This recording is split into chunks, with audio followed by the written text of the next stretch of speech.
Welcome to ClearTask. If you are trying to format your document, but the Design tab is missing from your Microsoft Word ribbon, you can fix this in just a few clicks. Open your Microsoft Word application, navigate to the top left corner, and click on File. Look all the way down the menu and select Options.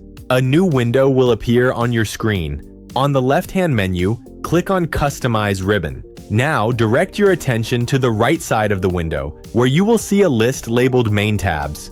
Scroll through this list until you find the word Design. Check the empty box next to Design to enable it.